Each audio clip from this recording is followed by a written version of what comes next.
Hola, nosotros somos el grupo 8. Hoy les hablaremos sobre la biografía de Roland Barthes y sus aportes más importantes en la semiología. Roland Barthes fue un filósofo, escritor, ensayista y semiólogo francés nacido el 12 de noviembre de 1915. Su padre murió durante el servicio militar en 1916, de modo que su orfandad significó una carga en sus comienzos. Su primera infancia transcurrió en Bayona y a la edad de 10 años se trasladó a París. Su madre era protestante, vivió con ella hasta su muerte en 1977. Barthes realizó sus estudios secundarios en el Instituto Louis le Grand, para luego hacer filosofía clásica en la Facultad de Letras de la Universidad de París.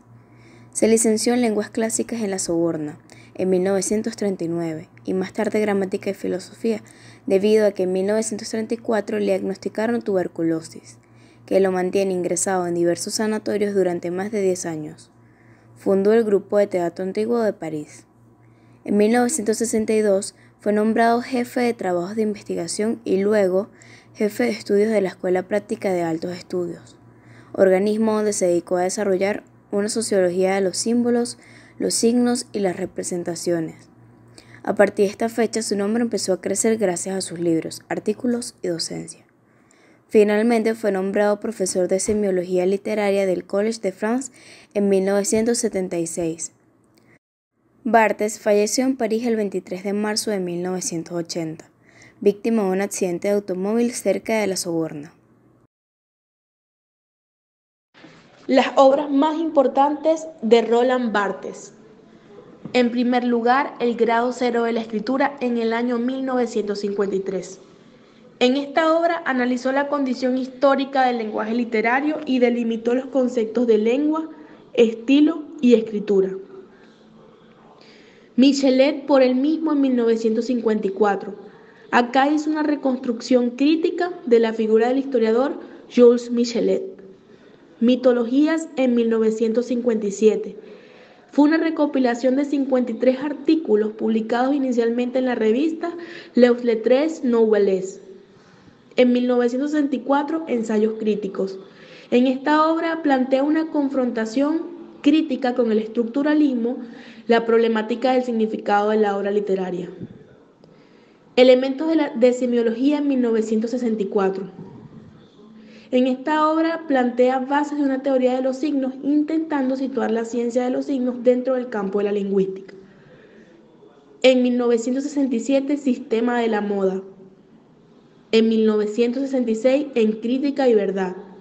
Acá defendió las razones de la nueva crítica frente al crítico tradicionalista Raymond Picard. En 1973, El placer del texto. Se plantean problemas fundamentales frente a una concepción que reduce la literatura y los textos literarios a pura retórica. Roland Barthes por Roland Barthes en 1975.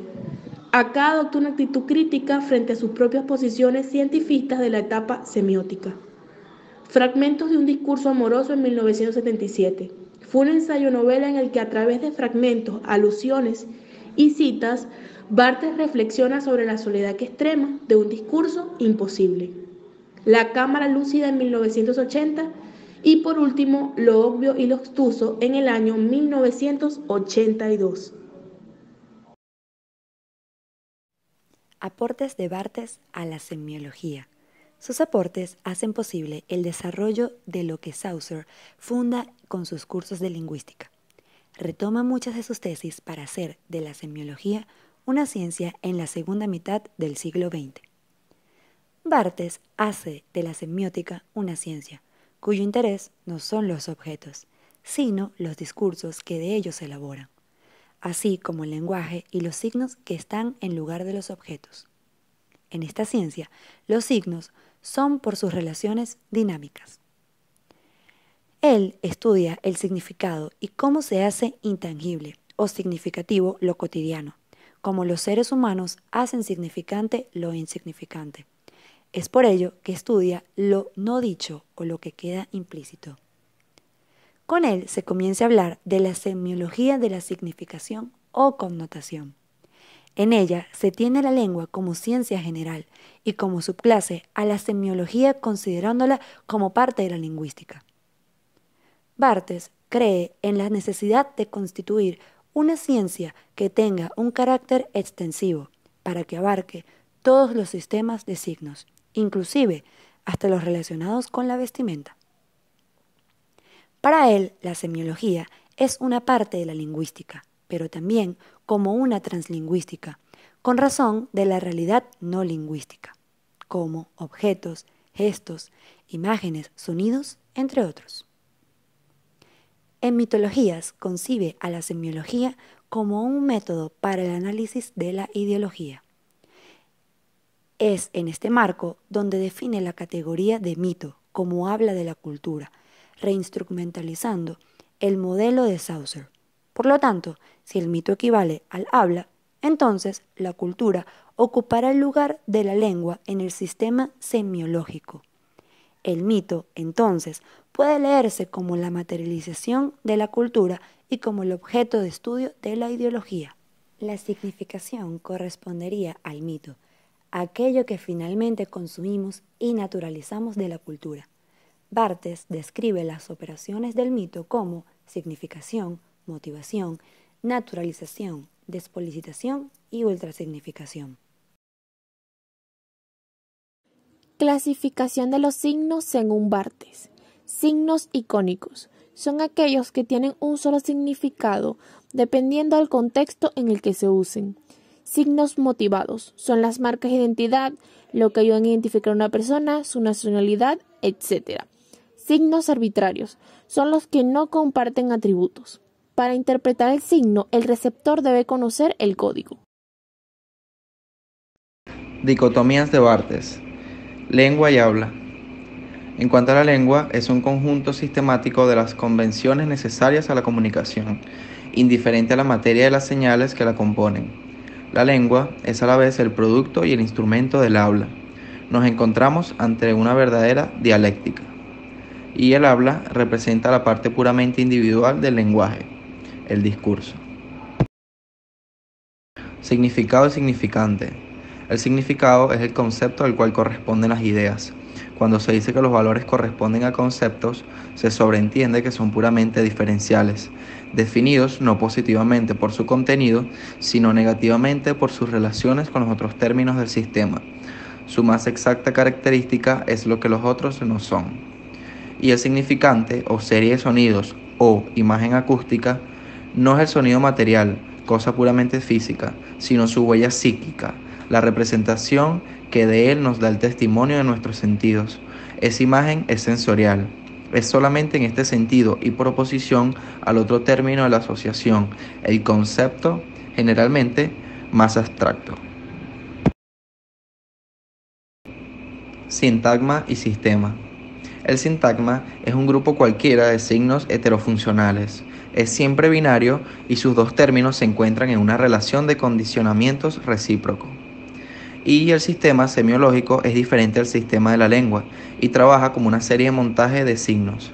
La materia significante es la misma, pero el sentido para cada uno es distinto. Siempre por debajo de un lenguaje hay otro posible. Y por último, denotación y connotación.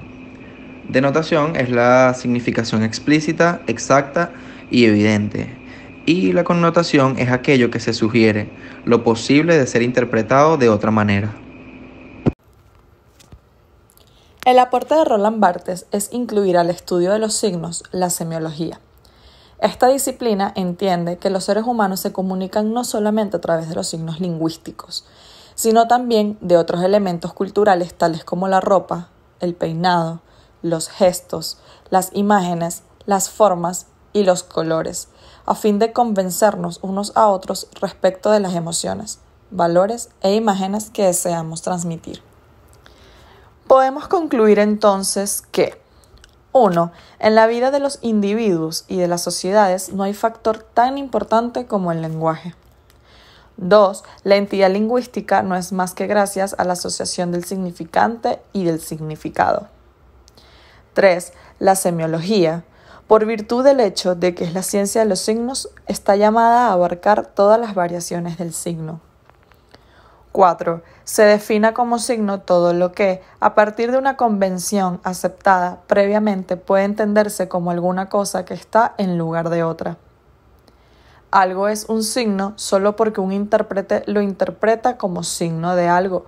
Por tanto, la semiótica no tiene nada que ver con el estudio de un tipo de objeto particular, sino con los objetos comunes en la medida en que estos participan en la semiosis. 5. En el estado actual de la evolución humana, podemos asumir que los principios específicos de la estructura del lenguaje son algo biológicamente dado, y resulta, por tanto, perfectamente razonable postular que la capacidad lingüística que emerge en el curso del desarrollo epigenético de la materia cerebral y, en general, la capacidad cognitiva íntima asociada a ella, forman desde entonces parte de la naturaleza humana. 6.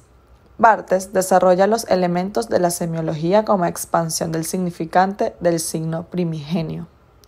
Semiología y lingüística, intentando explicar cómo funciona la estructura del lenguaje en los hechos semióticos, y por ello el análisis es abordado por este desde el sintagma del significante, es decir, de la lingüística. Muchas gracias por su atención.